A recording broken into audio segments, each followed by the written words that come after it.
Okay, here we go. It's another day. And I want to start by saying most people listening to this will never become who they were meant to be. Not because you aren't capable, but because nobody ever showed you how. And that's terrifying because talent alone does not save people, guidance does. You can have all the talent in the world, but if no one helps you tap into it or even know that you have it, how can you succeed? How can you get to your biggest potential if you aren't doing anything that's guided, right? So that is something that is so important to know. Are you drifting? Are you just moving along with the current, just going along? Most of us do that. And that is something that can make it really difficult for us to succeed in who we are really meant to become because we get comfortable. We start to drift. And so I want to really talk a lot about this today because guidance matters. People often think if I have enough talent, I'll be fine. But talent doesn't get you everything and it doesn't get you everywhere. And we often have talents that we don't recognize, and it takes someone else to recognize it in us. So, my name is Deborah Heiser. I'm an applied developmental psychologist, and my specialty area is midlife, aging, and mentoring. So, I was the founder of the Mentor Project. I was CEO for 8 years. I also wrote The Mentorship Edge, and I can tell you that so many people don't reach their potential. They don't get to where they want to go. They don't succeed. And it's not because they're not talented. It's not because it isn't because they aren't great people. It isn't because they have a bad personality. It's because they're drifting. They're not getting guidance. Hey, how are you, Nellie? Good to see you here today. So, if you've never had a real mentor, someone who actually changed the course of your life, this is the time to take a look at that because a lot of people think that that isn't something they need. I can't tell you how many red flags that I've seen when people say they've never had a mentor. And to me, that's a red flag because everybody has had a mentor, but we often don't realize when somebody's guiding us. And so we don't take full advantage of that. So if you find yourself drifting through life, you may never get to the success that you really are capable of getting to because you're not tapping in to all the resources around you. And they're free. Mentorship is something you do not get paid for. So, if you've never had a mentor, let me know. Have you ever had a mentor? Have you not had a mentor? If you haven't, let me know. So most of the time, people think that they got through life just by, following the instructions of what we have put in front of us. But most of us have had somebody who's made an impact in our life. That could be a grandparent, it could be an aunt, or it could be an uncle, or it could be someone that is a friend, a colleague, anybody in your life. It's not necessarily school or work related. And that is why, if you are feeling like you haven't had a mentor, if you feel like you are, sort of drifting along, it's time to take a look at the people around you and those people who are probably helping you. They're probably influencing you. And you could get even more of that. And you can also tap into new areas where you can find mentors who are out there who can help you that you haven't been thinking of as mentors or possible people who can help. So part of it though is that you need to be able to get uncomfortable. It's really easy to stay comfortable and sort of drift along and just, sort of hope that things fall into place. But that's not really how life works. We have to be active participants to make the things happen, to make us successful. However, that doesn't mean we have to do it alone. We really don't get to the level that we could if we do it alone. We need others. So most people don't want to hear this, but Hard work is common. A lot of people work hard. Hard work is something that is expected. Intelligence is common. It's expected if you go places that you should be intelligent. Most people are. Potential is common. Everyone has potential. We all have the ability to do things.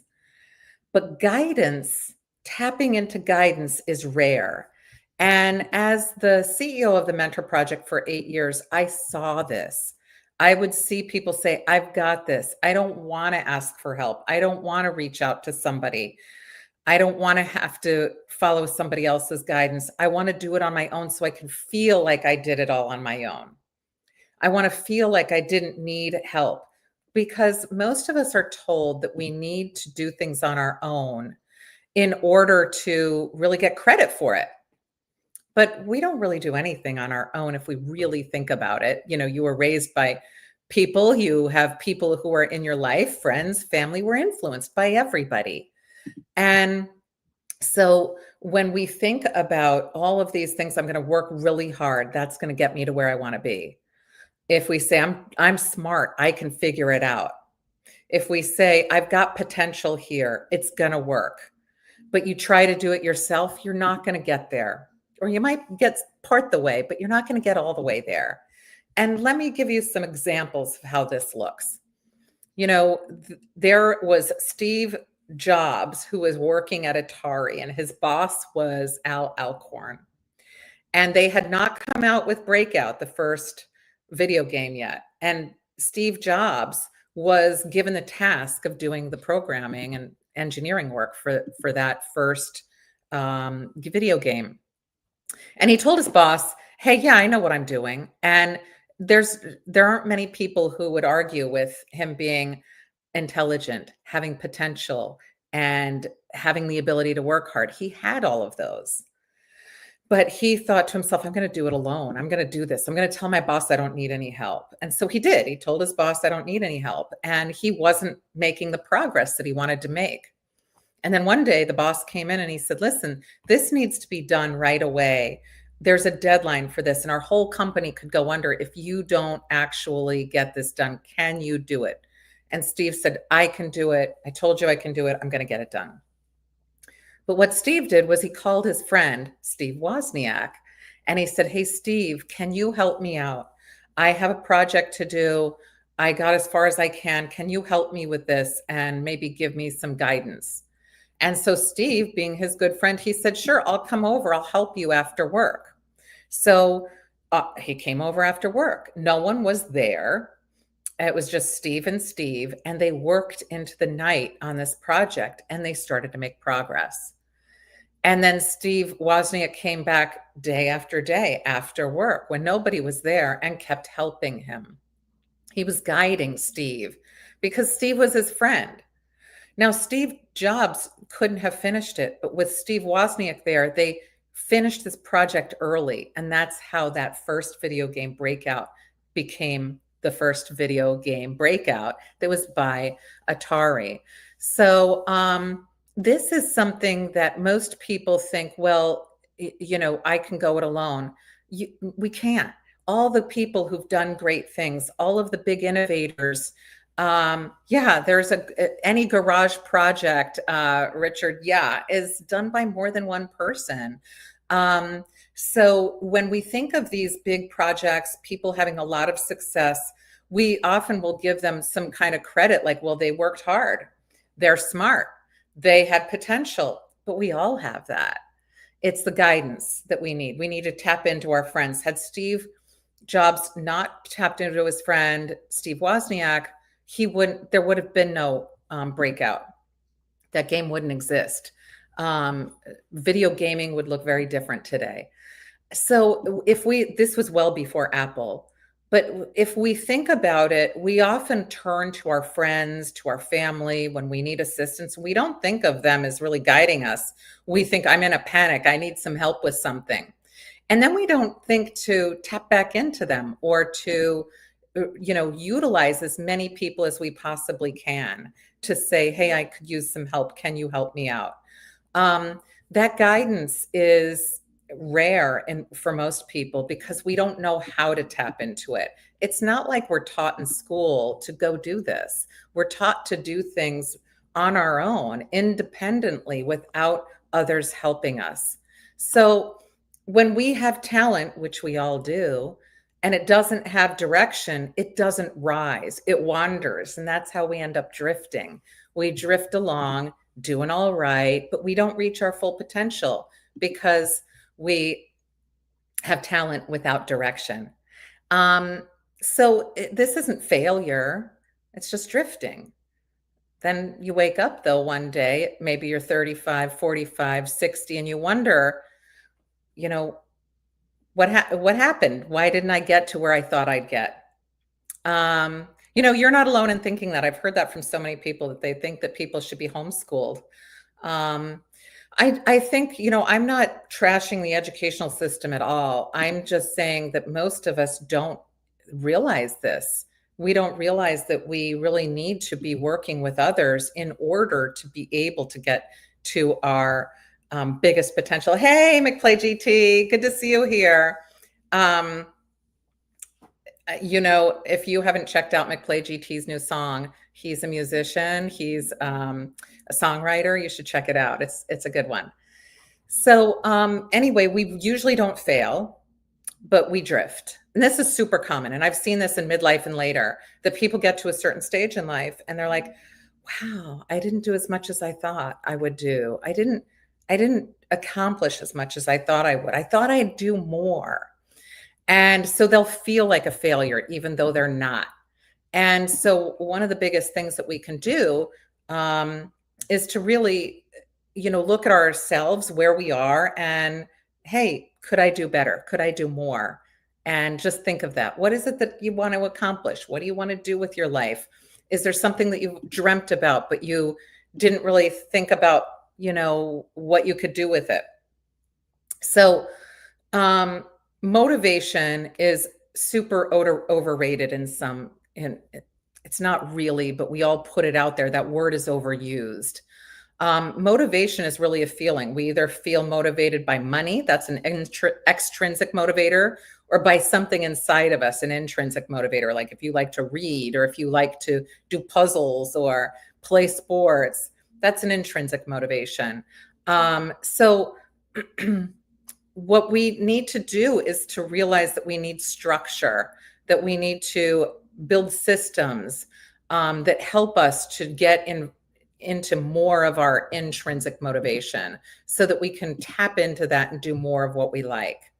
So, if you think to yourself, hey, I'm smart enough, I've got enough potential, I'm doing a lot, I have some passions, the first thing you can do is to say, who can help me with this? Is there anybody in my life that I know who can help me with this? And you might find somebody, and then you might be able to say to yourself, who on the internet, who can I meet through a networking group, through my community, through someplace else? Can anybody introduce me to somebody? Can I ask questions in chat groups? Where can I get some of the assistance that I might like, or the guidance? So that's one thing that we can do. But a lot of us are very afraid of failure, or being seen as somebody who isn't smart, or seen as somebody who doesn't have potential, or that our ideas aren't great. So we don't reach out to people. Let's see. A doctor followed and you got attacked. Okay, well, don't reach out to that person again. So look, every person, if you reach out to somebody, it's not always going to be a perfect match, right? That you reach out to somebody, you can come across somebody who's a jerk from time to time, but you really want to make sure that when you are looking at reaching out to people, and thank you, I appreciate you saying that. The thing that you really can do, that you want to make sure that you're doing, is that when you're reaching out to people, that you're thinking of everybody around you as somebody who has potential to help you, and you to help them as well. So the biggest thing that you can do is say to yourself, who am I not afraid to ask for something, to be vulnerable around? Because most of us don't want to go up to a boss and say, "Hey, I don't know what I'm doing." Like that was what Steve Jobs had a problem doing with his boss, Al Alcorn, right? That's not unusual. We can all understand that. So he called his friend and he was able to tell his friend, "Hey, I have no idea what I'm doing. Can you help me?" So if we all look at the situations that we're in and we start to ask people questions about how to be, guide us, we want to start with the people that we feel comfortable with. Drifting is not the same as dissociating. So dissociation would be taking yourself out of a situation. We often flit about and drift in terms of we might be feeling like, you know what? I'm comfortable enough. You're welcome, Nellie. We might be feeling like I'm comfortable enough. I'm not going to push the boundaries at all. So you might say to yourself, I feel really like I have a lot of potential to do something, but I'm comfortable enough. So I'm trying to let you know, get outside your comfort zone just a little bit because in order to achieve something, you really have to do that. And part of that is not just reaching out to others, but it's also saying to yourself, I'm willing to be a little bit uncomfortable. And that's what any innovator does. That's what any creative person does. They push themselves right outside of their comfort zone. You don't have to take a leap. It can just be moving one step in a new direction. So, an example would be maybe you want to learn something new. So, take an online course. Nobody's going to even know you're doing it. It's online, it's a certificate. Maybe it's not even a certificate. You just dip your toe in something new. If you do have an idea and there's something that you say, you know what, I have a great idea for something. Well, say I'm going to run it by somebody that I trust, somebody that I think isn't going to trash me or, tell me that's a terrible idea. These are the kinds of things that we can do really easily. This is something that's called lateral mentoring. It's been done forever, and we do this, but we often don't acknowledge that we're doing it.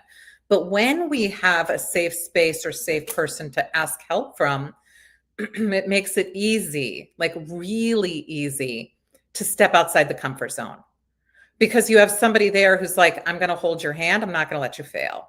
I won't let you look foolish. When you ask those questions that you think are stupid, I'm not going to laugh at you. And that's what we all need, right? If you're starting a new company or a new organization or you're writing a book, whatever you might be doing, maybe it's that you're going to even just, try something new in terms of learning something. These things, however little, however large, are the things that we often need to associate ourselves with somebody who's going to allow us to talk about our vulnerabilities and say, oh my gosh, I'm so scared to do this. Thank goodness you're here by my side. So one of the things that we don't realize is that our friend group predicts the future for us way more than our IQ. And I remember my dad telling me something when I was really young. He said, don't surround yourself with people that you feel better than. Surround yourself with the smartest people that you can in any room. You want to be around the people who are going to lift you up. And that is something that can scare people. Because if everybody around us is stuck, you are going to normalize being stuck. You're going to normalize drifting. You're going to normalize stagnation. So if we're doing that, we're going to be very comfortable with that. So that's why, we want to really make sure that we're expanding our networks, expanding to people that we say, that's somebody that I really, they're out of my league in terms of whatever they're doing. Maybe they're an entrepreneur, an innovator, or somebody who's really good in a subject that you're not great at. That's who you want to be around, because if you can just push that out one little bit each time, your social circle is going to end up predicting a much higher future for yourself. So your IQ doesn't really predict your future. It's the people that you hang around with that do. So, oh yeah, the old fake it till you make it, dress for the job you want, not the job you have. I think that there is something to that. You're right. I think that the one thing I would add to that, Nellie, is if you can say, I'm going to put myself out there and allow myself to flounder, but I feel okay around somebody, that I feel like I can be vulnerable around, to see it. Because that whole dress for the next, the job you want, not the one you have, fake it till you make it. There's often an exterior that you put up, a wall, so that people think you're much stronger than you are. And I would say that we need to be able to take that wall down with some people, right? We need at least a person that we can be vulnerable around, so we can say, okay, like Steve Jobs did, hey, I got it, boss. And then he calls his friend and he says, I don't have it. Help me out. That is what we need, is that extra part. And a lot of us leave that part out. And we say, if I can't do it on my own, I'm not going to do it. If I can't, if I need to get help, it means I'm not smart. It means I'm not capable. It means I'm not something. No, if you did it, you did it. So that's really, the best way that we can make the most progress with ourselves, and in the most comfortable way, because you're used to being around who you're being around. So I am talking about drifting. So I'm an applied developmental psychologist. I'm talking about how we often think that our intelligence, our potential, all of these things will carry us, but we need to be able to be vulnerable, and rather than just drift along, not drifting in a car, but drifting in our minds about being comfortable. So have you ever just said, oh, good, I'm comfortable, I don't need to do more. And then you don't push yourself to reach the potential that you could, because you're comfortable, you're good enough. And there's nothing wrong with being good enough, but drifting in terms of how we operate, the things that we want to accomplish. I often see people midlife and older, who end up saying, I wish that I had done more. I wish that I had put myself out there. I didn't accomplish everything I wanted to accomplish. And this is why when we end up drifting in terms of, going out and being good enough, we end up not doing everything that we could. So surround yourself with a friend group, right? That is, that always pushing the boundaries and having more and more people in your life who have skills that you don't have, people who allow you to be vulnerable and you can share, hey, I don't know how to do this. So that's very helpful for us. So we should often look at being just a little bit uncomfortable, putting ourselves in a position that's going to let us go one step further ahead towards what we want to accomplish, but with a safety net of people around us who care about us. That's where most of us think that this is too hard. And I started to say this before, we are not taught how to mentor in school, or how to get people to be, in our lives in a very supportive way. So this is something that if we can start to think about this is something we can start to implement. So we're not taught how to go about finding people to lateral mentor us. That's looking to your left and looking to your right and finding people to support you. This is the time that we should be telling others and thinking for ourselves, I'm going to look around and I'm going to find people to help me. And an example I have is I'm getting ready to start another company. And just like with the previous one, I don't have all the answers. I don't know how to do everything. I need people around me who can help me, so that I can say, all right, I need everybody's resource that is smart and in all kinds of areas that I'm not smart in. That's what we should be thinking of when we're really young, right? How can I get the help that I need, instead of thinking that we're in a silo, all by ourselves, trying to brand ourselves and get ourselves to the next level with no help. We end up getting to adulthood and then we're like, wait a second, who's around me? We feel alone. So in order to bring about some of that change in our lives, where we feel like we can be vulnerable and around others who are going to help us and mentor us and guide us in the things that we want to do, it's going to push us I'm glad it made sense. Thank you. It'll push us to do things so that little uncomfortable step that we make when we try to dip our toe into something new that we're doing doesn't feel scary. It feels more like excitement instead of fear. And that's where, if we're able to do that, it'll help us to stop the drift, just drifting along, being comfortable, doing the same old thing every day, and get us to level up. So, most people think that we all have a fear of failure, but most people are afraid of being seen trying.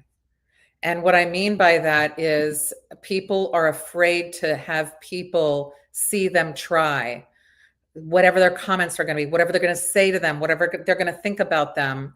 And an example I have is I'm Gen X, and I decided, I talked to somebody who's 21 and I said, "You have 7 million followers. Will you mentor me and show me how to go on TikTok?" And he did. And I would get on and I would do all kinds of things that he'd be like, "Oh my gosh, take that down. That's terrible. Like you just did something really, you shouldn't do that. Or why didn't you add the music? Or why didn't you add the captions? Or why didn't you do whatever you were supposed to do?" Because he was really trying to show me, and I would make mistakes along the way. But I felt comfortable having him tell me how to do it. He was an expert. So the other thing that I was afraid though of was having people that are my age that are colleagues see me. People emailed me and they texted me and they were like, "What are you doing? And why are you doing that?" That's what people are afraid of. It's the cringe, right? Like, what are people going to think of me if I try this new thing? Well, one person said, "What are you trying to be famous on TikTok?" And I was like, "No, I'm trying something new. I want to see what I can learn." And this was something, it's the fear of being seen trying something. We are much more afraid of that than failure, because we can all say to ourselves, "Oh, I gave it a shot." There's the whole, failure is nothing, where people talk about that. But trying, nobody talks about the fear of being seen trying and how painful that can be. The fear of somebody saying, "Why are you doing that?" Or making a person, saying things that make a person feel like, "Oh, am I looking foolish in some way?" That's what we're really afraid of. So as long as you can know that, okay, you could keep drifting along, or you could try something new, and nothing bad is going to happen to you if you try something new. Nobody's going to come out and like beat you up for trying something new. Um, and the other thing is, it does sort of part the water. You can see who your real supporters are and who are not your supporters. And that can be a valuable lesson. It's not easy and it can be painful, but it's better to know who is in your corner than who isn't. And when you try something new, if you're trying to please others, you're not going to get where you need to go, because you are going to be looking to make sure that you are being seen in a better light instead of trying to really push through something. So, these are the things that if you can say to yourself, "I'm going to try something new, even if I'm afraid of being seen trying to do it." Failure doesn't really enter it. It's when you're trying something new like that, you're not thinking of failure. You're really thinking of, what are people going to say and think about me? And that's a hard one to put outside your mind. I'm living that life right now. I'm brand new on TikTok, and brand new on YouTube and Instagram, and every platform is a little bit different. And there's a little bit of cringe on all of them. So if you can think to yourself, whatever it is that you like to do, what is it that you could push through, um, you know, being afraid of being seen trying. Now, I feel like I have a mentor with this who, gives me guidance, and that's super helpful. If there's somebody who can give you guidance in something, that's the best thing that you can do.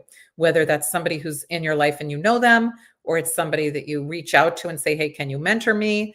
Whether it's through an organization that offers mentoring, whatever that is.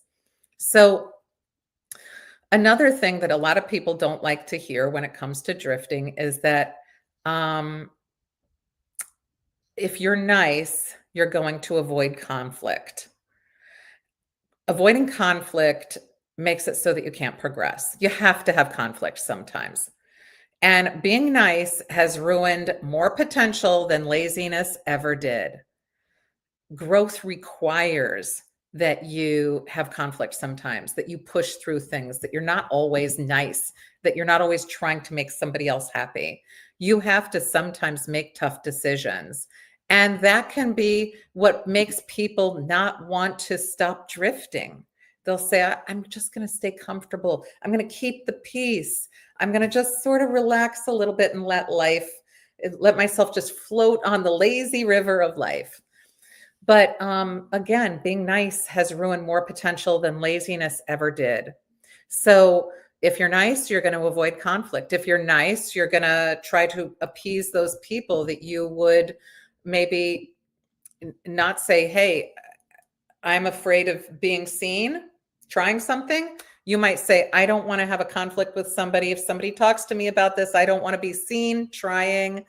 I'm happy to say to somebody, hey, if you don't like it, don't watch it. Go, go elsewhere, look elsewhere. And that's people that I've known. So I can be nice, but I can also say, I'm going to stick up for what I'm trying that's new. So that's something I've seen that with so many people who want to write, but they're afraid of being seen trying. They're afraid that somebody's going to see them doing something or saying something and they'll get criticized for it. What's the worst thing that can happen? Somebody doesn't like your writing? Okay, so go read something else. This is something that, is the biggest danger for most of us in terms of not, getting ourselves unstuck from drifting. So, anytime you try to solve a problem, it is always solved faster with guidance than with willpower. That's not weakness, that's leverage. So, that term leverage is used in all kinds of areas in business and all kinds of things with strategy. Leverage who you know, leverage the people you know, leverage the opportunities that you have. That is not weakness. That is strategy. That is that getting that guidance is going to solve a problem faster. You could have in your mind the idea that in your mind is amazing, and you might tell it to somebody else and they might say, you need to tweak something here. Or you know what, you're going down the wrong rabbit hole. You are doing something that isn't going to relate to people. And you might be able to stop yourself before it goes too long and it might be too hard to backtrack. So if you think about this, it's really leveraging everything and every person that you have. You just have to have the, ability to say, I'm trying something new. Hey, can I talk to you about it? And I'll tell you that most people are fine with it. And if they're not, maybe they don't need to, maybe you don't need to be talking with them. So if you feel stuck, if you feel like you're drifting, if you feel like you're stagnant, if you feel like you're not moving forward, you can take a look at what's going on in your life. Maybe you don't know your next step. Maybe you don't believe it'll work. Maybe you're afraid of the change because you identify in a certain way. Maybe you identify as the person who's always got it together and you never need to ask anybody for anything. You don't need a life overhaul for that. You just need a conversation with somebody. Because oftentimes we don't know the next step, but it's so obvious to somebody else. Here's the next step that you can take. And here's an easy one that you can do. I can tell you that I was really banging my head against a wall trying to figure something out. And a friend told me, oh, why don't you just use this app, Flute, or why don't you use another AI app and help you through it? It solved my problem immediately. I was like, are you kidding? That was amazing. It saved me so much time. And I was thinking that my idea would never work. But in fact, it made it so I could see the next step. I then believed it will work. And my identity wasn't lost in that. I was able to say, wow, I can do this. So you don't necessarily need an overhaul in your life. You don't need to think, hey, my ideas aren't great. I don't know my next step. I'm floundering. You just need a conversation. That's it. You just need a conversation with somebody. That is your lateral mentor who's out there. That is a person who's probably in your life, or at least they know somebody who you can talk to, and that's what's going to help. So, you know, I hear all the time people will say, I'll change once I'm ready. Well, when are you going to be ready? What is that sign that you're ready? When you say you're ready, what's that going to look like? Is there going to be some kind of, like what is it? How will you know? And people can never articulate that. They say, I'll just know. All right, well, that's perfect in fairy tales, but it's not in our real life because most of us don't know when we're ready. We just have to step scared into the next step. So, um, really, you're never ready. You never feel ready. You might feel summoned. You might feel like, oh, I have this passion and I have to follow it in terms of doing a project. But sometimes you just need to push yourself. You just need to say, I'm going to take a step off of this, what feels like a cliff. And then you find out it's just a baby step. It's not a cliff. You just have to do it, even if you feel like you're not ready. If you wait to be ready, you'll be drifting forever. And so these are the kinds of things that if we look at this and we take a look at all the things that we're doing and not doing, why is it? It's good to know why.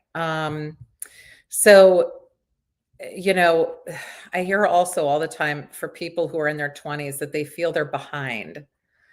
And our life is not linear. We don't just, our life isn't like this, like we're climbing up and there's no race there. So a lot of people will say, I'm just going to drift a bit because I feel like why bother going on to do this next thing? I'm already behind. I hear this with people who are in their late 20s who are still getting their undergrad degrees. Nobody is going to even notice the difference in 10 years, even 5 years. Nobody cares. Keep going, keep doing it, keep moving, because there isn't a time frame on anything.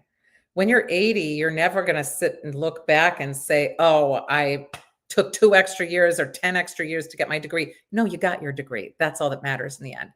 So these are the kinds of things that can also keep us drifting, can keep us from reaching our potential, is that we'll say to ourselves, I'm behind. But who are you behind? It means that you're comparing yourself to others. And that's really, you're in your own race. Nobody else is racing with you. You're in your own race. So, it's just your own. So you don't have to compare yourself with somebody else. How fast you do something is how fast you do it. I see so many people in midlife who will say, I should have done, X, Y, Z. And they never really wanted to do it, but they're comparing themselves with others. And they're saying, I should have done that. And they never would have really wanted to do it, but they can't help themselves from comparing themselves to others. So you need to reframe. You need traction. You don't need additional clarity. You just need traction. You need to just keep putting a foot in front of the other. Stop solo overthinking. Have a conversation with somebody else.